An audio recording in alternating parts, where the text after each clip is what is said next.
ler, é mais a continuidade do estudo, os domínios da mediunidade e mecanismos da mediunidade. Boa noite a todos. Nosso abraço aos encarnados que estão conosco, aos desencarnados e aos virtuais. Bem, o capítulo de hoje diz respeito a um assunto muito importante, como aliás é tudo mesmo dentro do livro dos domínios da mediunidade. É o capítulo 20, mediunidade e oração. Bem, vocês acompanharam a história de Anésio e Jovino no capítulo Dominação Telepática. Praticamente nós vamos ter a continuidade do que se passou no anterior. Então, nós temos que ver, né,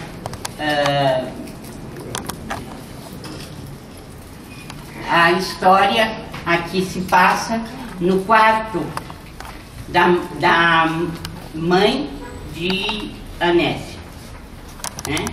Então a filhinha dela, Márcia, neta da dona Elisa, está balançando um leque para refrescar a avó, que está assim bastante agoniada, e ao lado da enferma, uma entidade de aspecto desagradável. Era um senhor desencarnado, demonstrando no olhar alienação mental. Aulos falando. Temos aqui nossa irmã Elisa, em avançado estágio liberatório. O que significa isso? Está prestes a partir. Vive as últimas horas do corpo carnal. O filho está junto da mãe. Teve a infelicidade de chafurdar no vício da embriaguez e foi assassinado numa noite de extravagância. A mãe o considera herói e o mantém junto dela. Anésia acariciava a mãe quando se pôs a chorar. A filha disse que não havia razão para o choro, porque a mãe estava melhor, a avó dela, né? Mas por que ela estava chorando? Por que a Anésia estava chorando?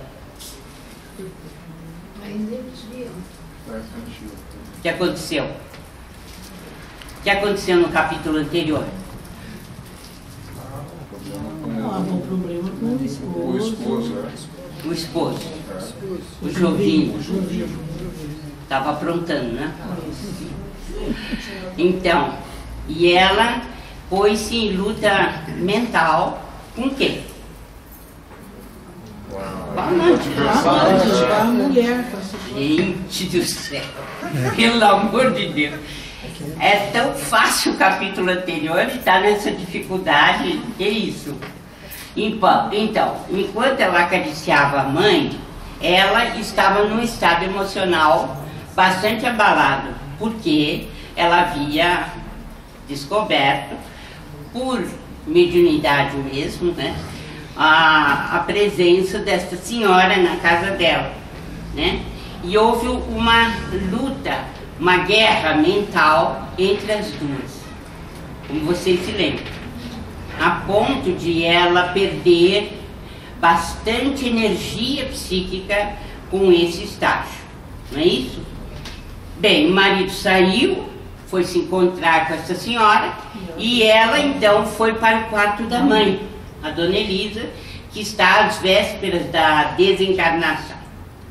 Chega lá, ela começa a chorar, emocionada ainda diante do fato de estar na presença desta senhora, que está interferindo na sua vida comum, e de manter então uma situação de peleja, de briga, de luta, infelizmente, né?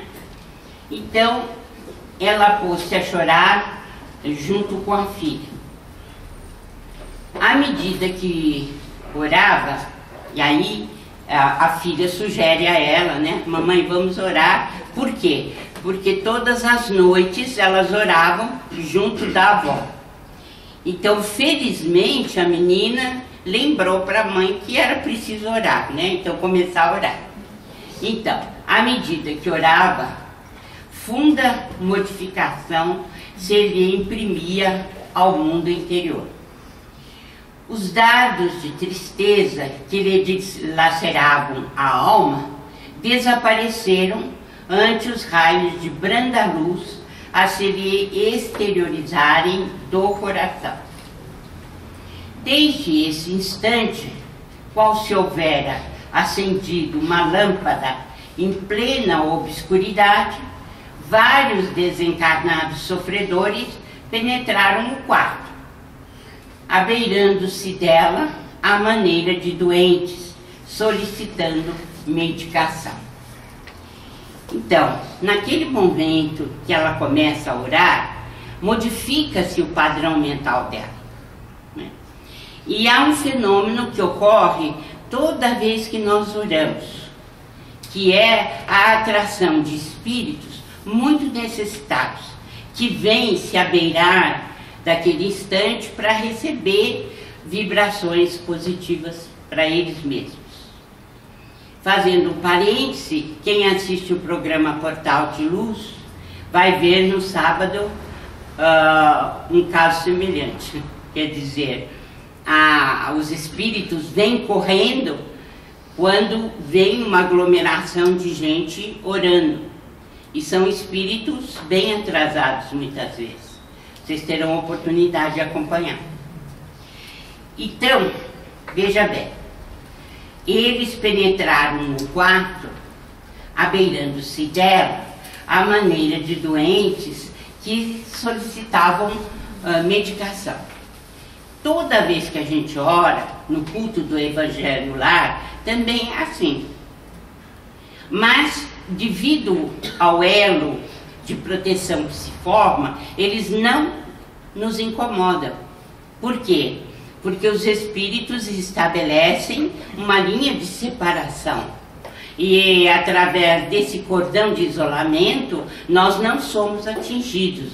Mas aqueles que têm necessidade da vibração, eles recebem. Então, podemos imaginar que toda vez que a gente faz uma oração, não precisamos ter receio de segurança, porque ela se estabelece naturalmente. Bem, são companheiros que trazem ainda a mente em teor vibratório idêntico ao da existência na carne. Na fase em que estagiam, mais depressa se ajustam com o auxílio dos encarnados, em cuja faixa de impressões ainda respiram. Então, esses espíritos que se abeiram de nós, que vêm chamados pela prece, em geral são espíritos muito ligados ainda à matéria, ligados à vida aqui terrestre. E eles então se sentem mais amparados por aqueles que habitam o planeta ainda, né? Bem, quantos se encontram em semelhante estado dentro do raio de ação das preces de nossa amiga, recebem o toque de espiritualidade que emana do serviço dessa natureza. Então, repetindo, nós não precisamos ter medo, porque estamos fazendo uma prece e estão chegando espíritos necessitados. Por quê? Porque somos protegidos naturalmente pela própria prece. Mas, por nossa vez, podemos auxiliar quem está passando pela provação de não compreender a espiritualidade e de não saber o que fazer de suas vidas após a desencarnação.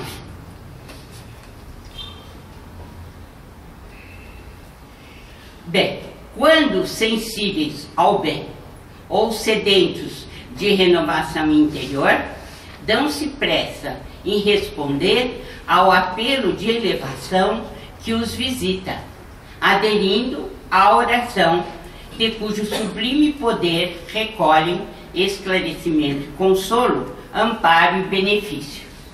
Então, os que vão assistir o programa no sábado às 9 horas da manhã vão ver que o grupo estava protegido, exatamente o que ele está falando aqui. Então, quando vieram os espíritos muito necessitados, eles foram socorridos, né? Pela própria situação da prece, que a prece inspira e que a prece, por assim dizer, nos coloca numa situação uma situação benfazeja, de paz. Bem, quanto valor, né, existe num insignificante ato de fé. Essa observação é de Hilário, porque é claro que ele estava vendo a situação em que a Anésia estava quando nós comentamos o capítulo anterior. Como é que ela estava? Como é que a Anésia estava? Numa situação lastimável, né? Brigando com a senhora lá, né? Duas mentes numa briga terrível, e ela completamente exausta, porque perde muita força psíquica quando nós temos esse tipo de guerra, né, intramuros. É a pior coisa que existe. A gente perde muito fosfato. Não apenas questões físicas, não. Perdemos mesmo energia vital e energia espiritual.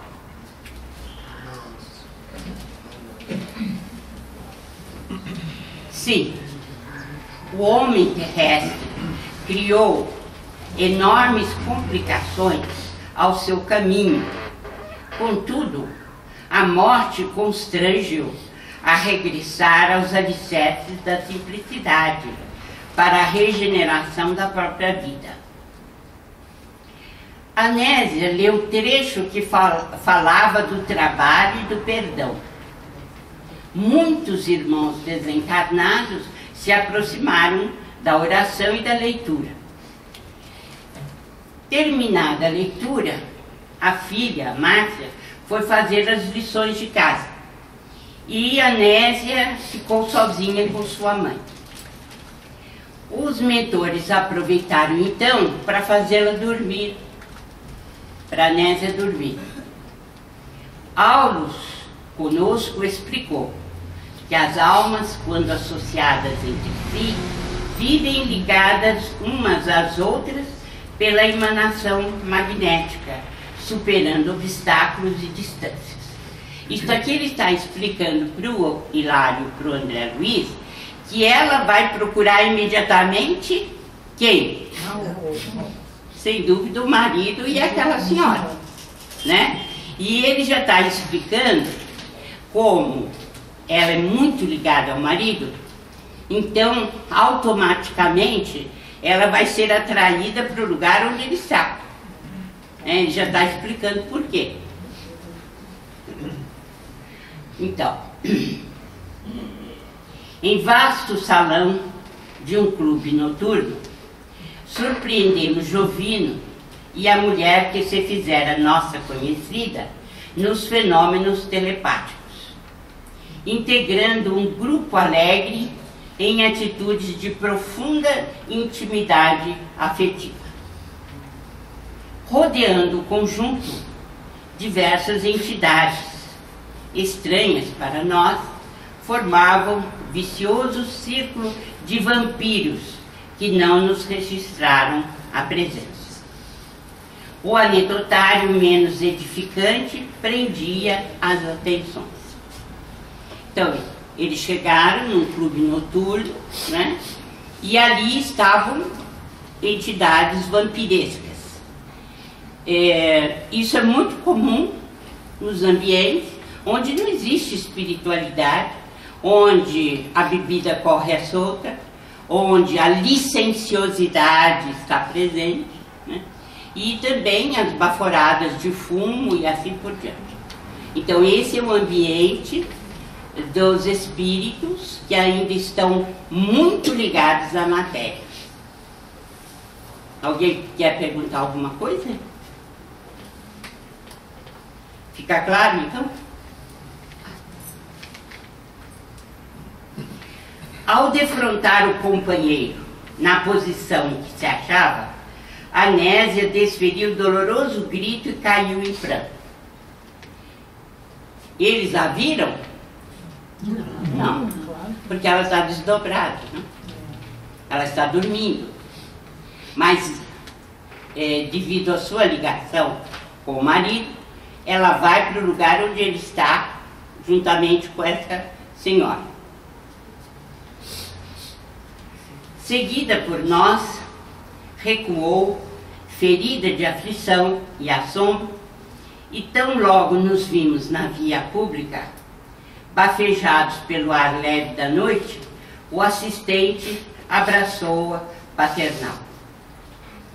Notando-a mais senhora de si, embora o sofrimento lhe transfigurasse o rosto, falou-lhe com extremado carinho: minha irmã, recomponha-se. Você orou pedindo assistência espiritual. E aqui estamos, trazendo-lhe solidariedade. Reanime-se, não perca a esperança. Esperança? Clamou a pobre criatura em lágrimas. Fui traída, miseravelmente traída. E o entendimento entre os dois prosseguiu comovente e expressivo. Traída por quem?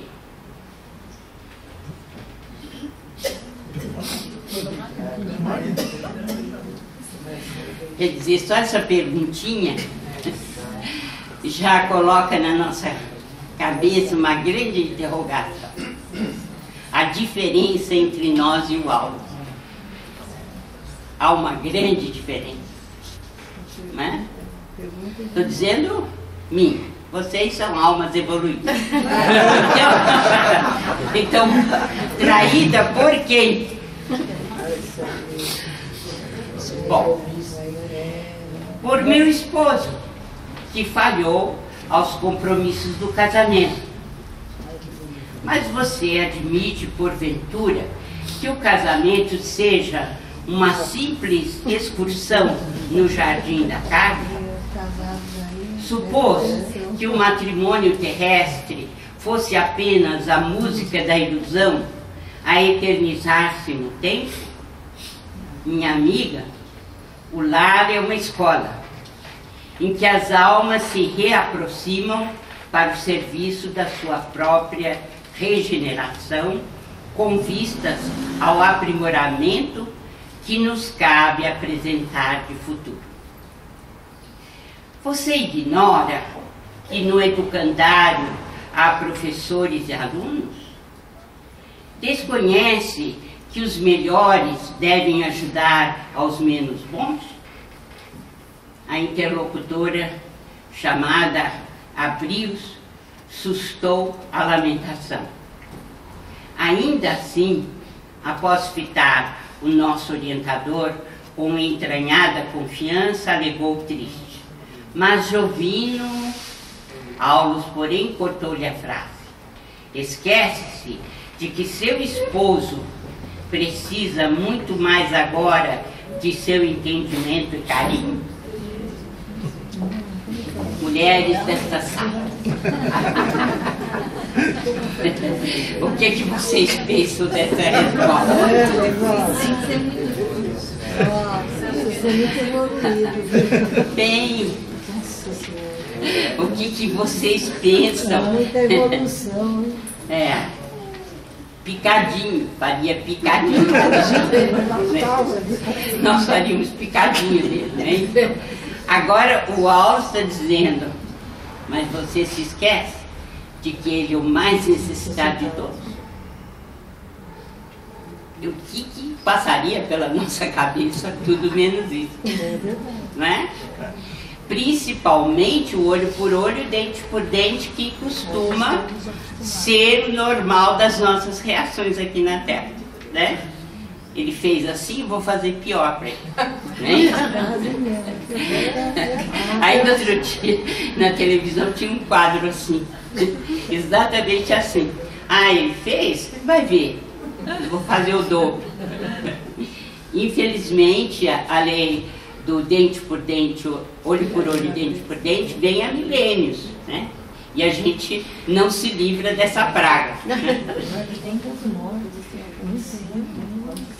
Nem sempre a mulher poderá ver no companheiro o homem amado com ternura, mas sim um filho espiritual, necessidade de compreensão e sacrifício para soerguer-se. Como também nem sempre o homem conseguirá contemplar na esposa a flor de seus primeiros sonhos, mas sim uma filha do coração, a requisitar-lhe tolerância e bondade, a fim de que se transfira da sombra para a luz. A neve, o amor, não é tão somente a aventura rosa e doce do sexo perfeitamente atendido. É uma luz que brilha mais alto, inspirando a coragem da renúncia e do perdão incondicionais, em favor do ser e dos seres que nós amamos. Jovino é uma planta que o Senhor lhe confiou às mãos de jardineiro. É compreensível que a planta seja assaltada pelos parasitas ou pelos vermes da morte. Todavia, não há a recear se a jardineira está vigilante. O que as mulheres pensam dessa resposta? Porque é o que mais se encontra nesse mundo. São situações muito frequentes, né? Nós aqui que fazemos parte do atendimento fraterno, nós comumente pegamos casos assim. Mas veja bem, dá uma ideia da extensão moral do áudio. E não está vendo somente o lado material da vida, né? Mas está vendo também perspectiva, a perspectiva evolutiva, né? E raramente a gente, no matrimônio, tem essa visão. Raramente. Precisa ser um espírito bastante evoluído para poder perdoar, suplantar a ira, a cólera, o desespero e conseguir ainda ajudar aqueles que estão à volta. É muito difícil essa situação. Viu, Vairane? Quando faz, as pessoas, eu conheço uma pessoa que fez isso, que faz, uma amiga minha. As pessoas acham que a pessoa é boba. Imagine, teve coragem de fazer ainda ficar, depois de tudo, ajudar, né? Verdade. Da pessoa. Exatamente. Por quê? Isso significa, por que agimos assim? Porque 3/4 partes da humanidade não atingiu a média 5. Então isso é comum. Né? Há bem pouco tempo o duelo matava um horror de gente. Né? Se a gente pensar no século XIX todinho, eles se mataram para... né? Era caixão que saía para tudo quanto é lado, não é isso? E por bobagens e brigas então entre casais, né? Traições e tudo mais, corria solto, né? Então, André Luiz tem uma frase que eu gosto muito e que vem dentro do que você falou: vencedor é o que vence a si mesmo. Né? Então, para agir assim, você precisa vencer o seu orgulho, sua vaidade, presunção, né? O amor egoísta. Porque quando o André Luiz em Nosso Lar, né, foi visitar a esposa, ele já estava em condições de fazer o que ele fez. Primeiro, ele jamais esperou que a esposa tivesse casado novamente, né? Logo em seguida que ele chega, ele se impõe um dever, o de cuidar do esposo dela, porque ele estava à beira da morte com pneumonia. Ele consegue, né, engolir a situação de tal maneira que a decepção foi horrorosa. A primeira coisa, né, foi uma decepção terrível, porque ele pensava que ela se mantinha fiel a ele como ele era fiel a ela, né? A outra questão é o seguinte: ele sabia que ele iria trabalhar no sentido de levantar o esposo para que ela ficasse com ele, não é isso? Outra coisa, a partir daquele momento ele se desligaria completamente dela, né? Então se vê, por que ele ficou 1 ano sem vê-la? Quer dizer, mais, né? Porque teve os 2 anos de umbral, não foram 8, ao todo 3 anos e pouco. Mas quando ele volta, foi a maior decepção da vida dele, né? Ele queria desesperadamente estar com a mulher, né? Então veja, o caso dele de Nosso Lar também é bastante sugestivo para nós, porque ele passou na carne essa dureza que foi a de se desligar da mulher que ele amava. Então a coleção de André Luiz, eu creio que é o maior impacto da vida espiritual em nossas próprias vidas, porque nós estamos defrontando passo a passo, momento a momento, duras provas que são vencidas ou não por aqueles que André Luiz conta, mas que por isso mesmo são de enorme ensinamento para nós, né? Imagina você ter aquele amor entranhado pelo seu esposo ou esposa, né? E não mais que de repente você chega à conclusão que você foi substituído ou substituída logo em seguida da sua morte. Não é nada fácil, né? Então, nós precisamos nos preparar para tudo isso. Porque aqui a Nésia está encarnada, Jovino também. Mas e quando a gente desencarna? Como é que é? Como é que é? Vou visitar minha esposa, vou visitar meu esposo, e chega lá a dura realidade, né?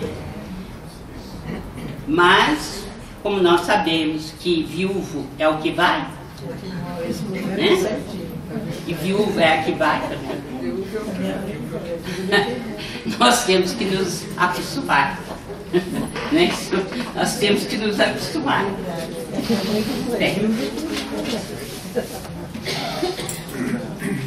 O casamento é uma luz que brilha mais alto, inspirando a coragem da renúncia e do perdão incondicionais em favor do ser e dos seres que nós amamos. Jovino é uma planta que o Senhor lhe confiou às mãos de jardineiro.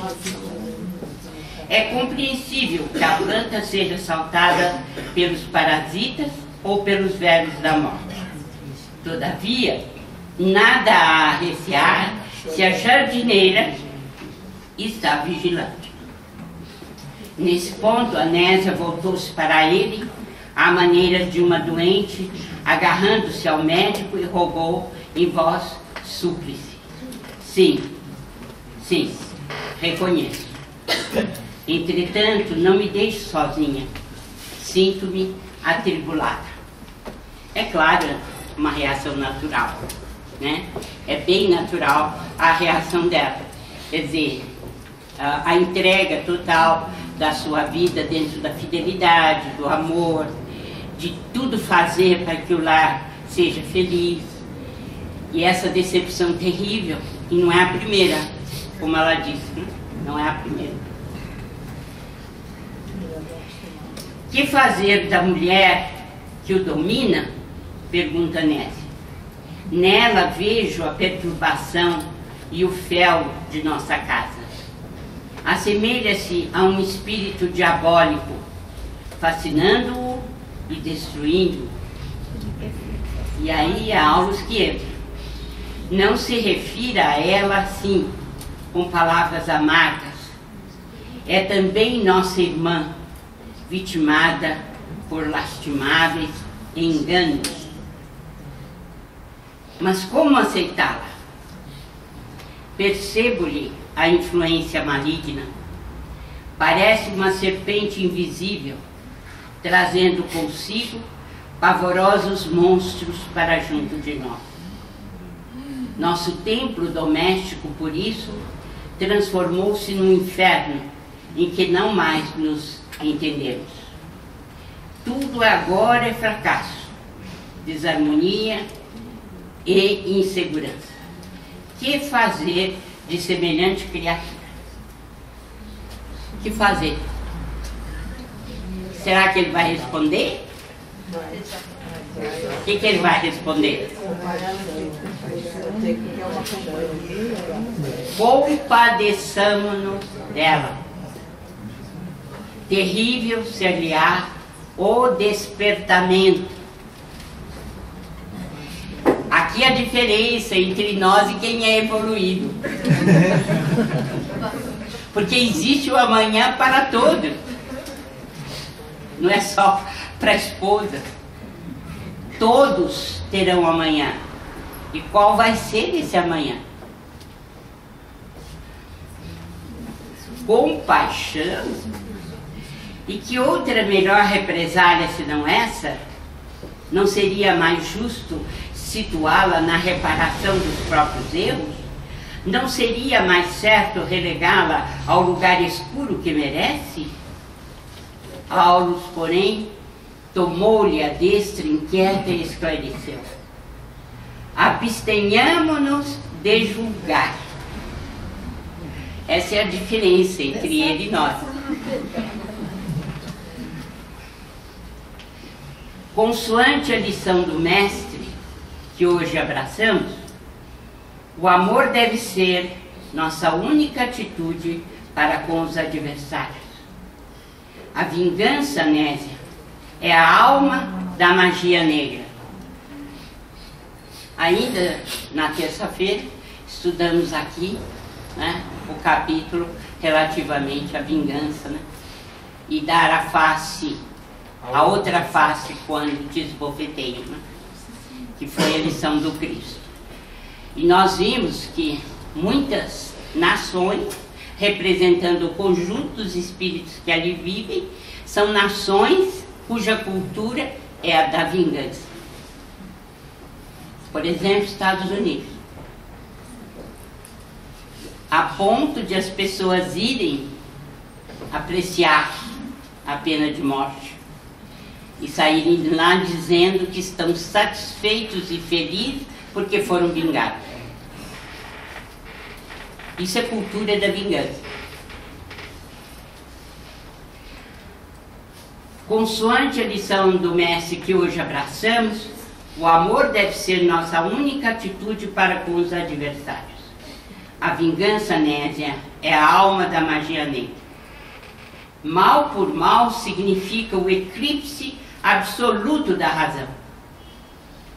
E sob o império da sombra, que poderemos aguardar senão a cegueira e a morte?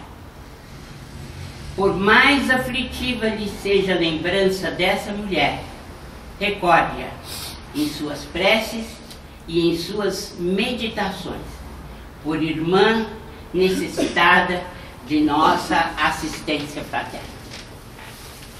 Maior aula de evangelho impossível. O que significa, então, que estamos diante de um espírito de múltiplas encarnações e que colocou em prática as lições do Mestre Jesus. Enquanto nós aqui na Terra não tomarmos Jesus como modelo, não há evolução. Em absoluto. É por isso que essa coleção, a de André Luiz, precisa ser lida, relida, estudada, grafada, registrada, porque são casos da vida real, da vida comum, que nós passamos e que vem com a resposta certa das atitudes que temos que tomar. Podemos dizer, não tenho estofo para isso, não aceito isso, é um direito que nós temos. Mas a solução que eles apresentam é a genuína, é a verdadeira.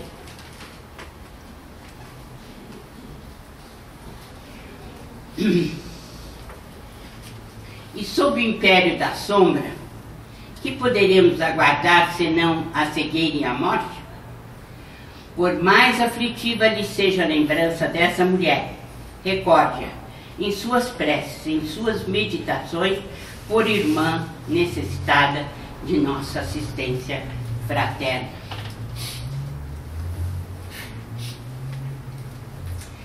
Ainda não readquirimos nossa memória integral do passado e nem sabemos o que nos ocorrerá no futuro.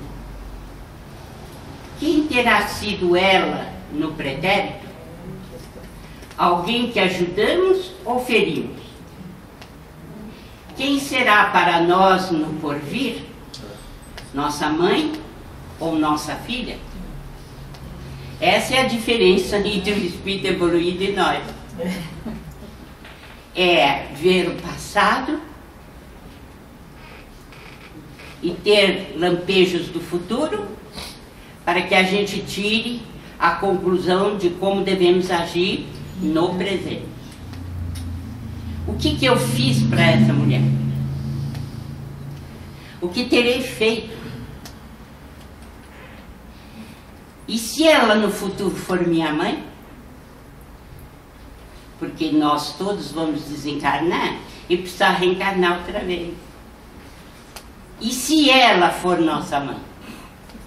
Como fica? Então, o convite desta lição é muito simples. É viver o que Jesus ensinou, porque existe lógica, existe discernimento, e nós só poderemos dar um passo além na direção do anjo quando as boas ações forem de fato o nosso clima de ação. Enquanto, se nós não dermos esse passo, ficaremos sempre na retaguarda, na animalidade.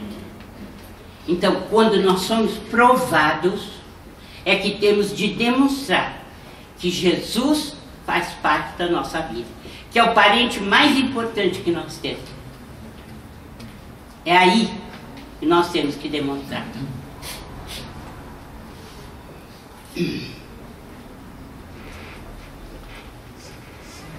O ódio é como um incêndio que tudo consome, mas o amor sabe como apagar o fogo e reconstruir. Segundo a lei, o bem neutraliza o mal, que se transforma, por fim, em servidor do próprio bem. Ainda que tudo pareça conspirar contra a sua felicidade, ame e ajude sempre, porque o tempo se incumbirá de expulsar as trevas que nos visitam, à medida que se nos aumente o mérito moral. É uma grandiosidade, né? E termos mentores dessa natureza realmente é algo extraordinário na nossa vida, porque vai nos obrigar a raciocinar em termos cristãos espíritas. Isso é puro cristianismo. A chamar a nossa atenção para a mudança de comportamento. Não adianta a gente entrar para uma religião se a religião não entra dentro de nós. Então, este é um convite permanente para que a gente se modifique. Nós sabemos perfeitamente que não é fácil. Ninguém aqui pode dizer isso eu não farei, ou não fiz, eu sou superior. Não, não é assim. Mas nós podemos lutar. Podemos lutar, sim, para modificar. Anésia, assemelhante a uma criança resignada, pousou no benfeitor os olhos límpidos, como a prometer-lhe obediência, e Aulos, afagando-a, recomendou: volte ao lar e use a humildade e o perdão, o trabalho e a prece, a bondade e o silêncio, na defesa de sua segurança. A mãezinha enferma e as filhinhas reclamam-lhe amor puro, tanto quanto o nosso Jovino, que voltará mais experiente ao refúgio de seu coração. Anésia ergueu a cabeça para o firmamento constelado de luz, pronunciando uma oração de louvor, e em seguida tornou à casa. Vimos-la despertar no corpo carnal, de alma renovada, quase feliz. Enxugou as lágrimas que lhe banhavam o rosto e tentou ansiosamente recordar, ponto a ponto, a entrevista que tivera conosco. Em verdade, não conseguiu alinhar senão fragmentárias reminiscências, mas reconheceu-se reconfortada, sem revolta e sem amargura, como se mãos intangíveis lhe houvessem lavado a mente, conferindo-lhe uma compreensão mais clara da vida. Quem é que conseguiu esse milagre? Uma simples oração, não é? Porque se ela não tivesse orado junto do leito da mãe, eles não teriam podido fazer tudo isso que fizeram. Foi a partir dessa oração que eles então conseguiram maleabilidade mental dela para perceber o erro. Que ela estava indo para a doença, caminhando livremente para um problema neurológico grave, e não estava percebendo que precisava mudar de atitude. Não os outros, mas ela. Recordou Jovino e a mulher que o hipnotizava compadecidamente, como pessoas a lhe exigirem tolerância e piedade. Profundo entendimento brotava-lhe agora do espírito. A compreensão da irmã superara o desequilíbrio da mulher. E pensava, que lhe adiantaria a revolta ou o desânimo quando lhe competia a defesa do lar? Fazendo justiça com as próprias mãos, não prejudicaria aqueles que lhe constituíam a riqueza do coração? Em qualquer parte, o escândalo é a ruína da felicidade. Não devia render graças a Deus por sentir-se na condição da esposa digna?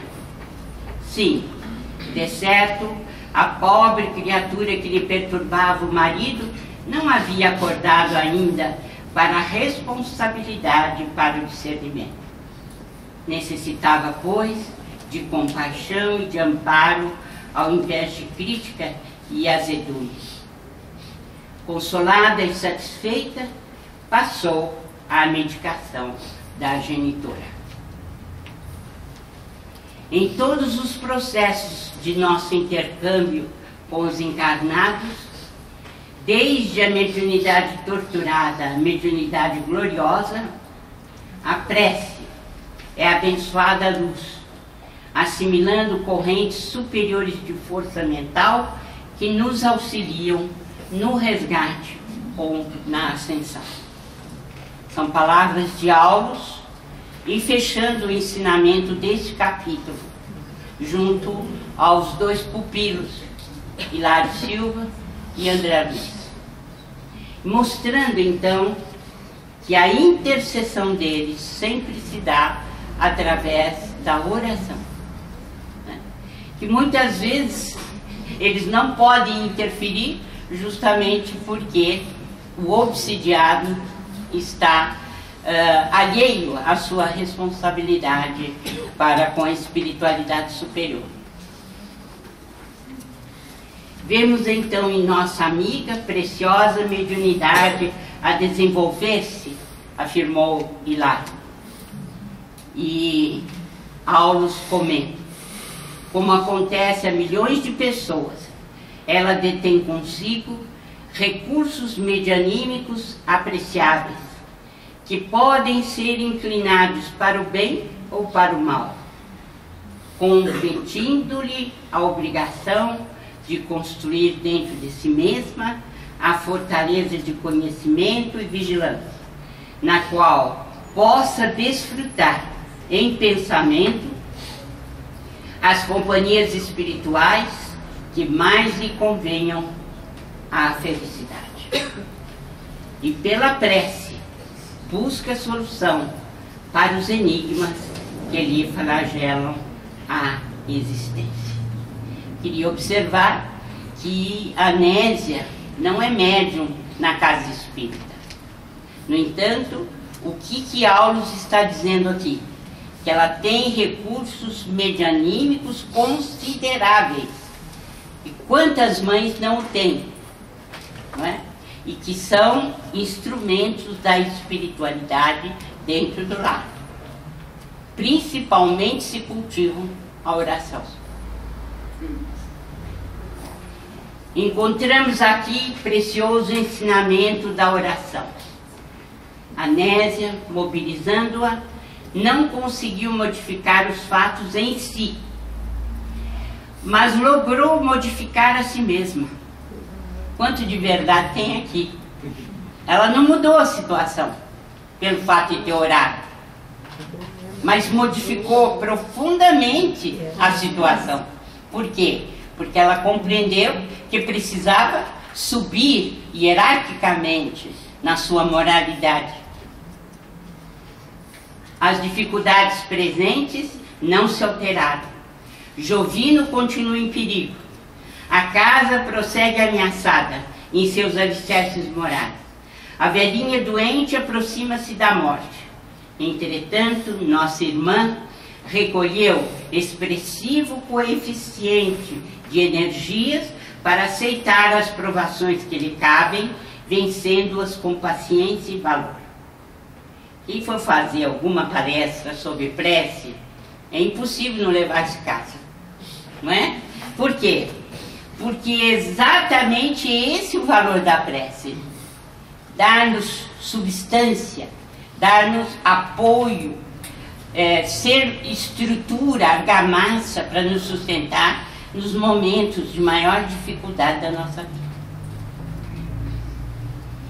Nossa irmã recolheu expressivo coeficiente de energia para aceitar as provações que lhe cabem, vencendo-as com paciência e valor. E um espírito transformado naturalmente transforma as situações.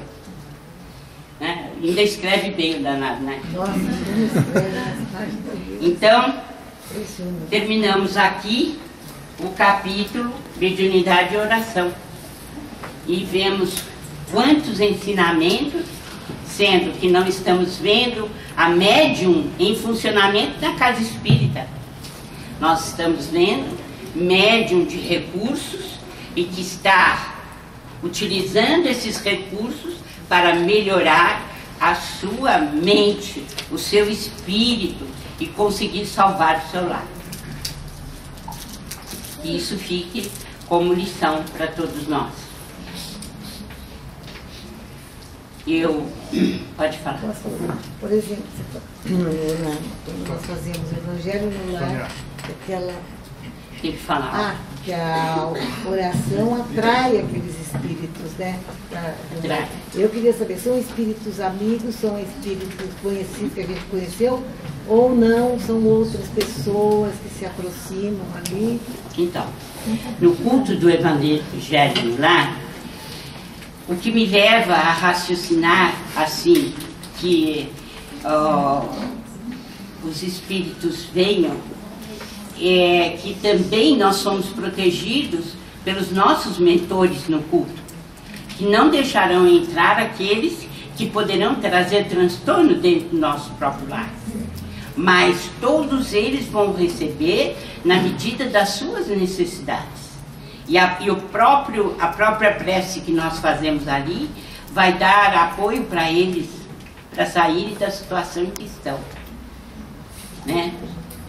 Então, nesse caso que aconteceu em Paris, que eu relato no sábado, exatamente eles correram na direção da luz, que era a prece que a gente estava fazendo. Né? Nós não tínhamos condições de atendê-los, mas a espiritualidade tinha. Então, no lar é a mesma coisa. Né? Nós somos protegidos e amparados. Por quê? Porque quem coloca a sua alma na direção do Cristo, naturalmente recebe a resposta.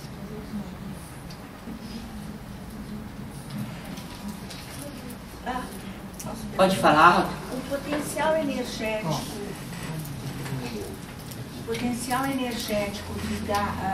pelo desgaste das comunicações mais sutis, como é que é feito o transporte da matéria física para isso? A questão de peso, por exemplo, tem redução de peso depois dessas vivências? Pode ser feito o transporte da matéria para um campo energético assim? Nós estamos falando de matéria espiritual. Sim. E estamos falando de matéria vital, né? Então, nós não estamos falando de peso daqui, peso dali, né?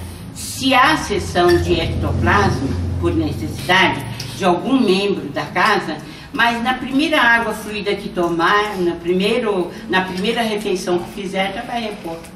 Mas entendeu? Existe essa... Pode haver necessidade de algum doente que esteja no hospital precisando, ou daqueles que vêm participar do culto, né?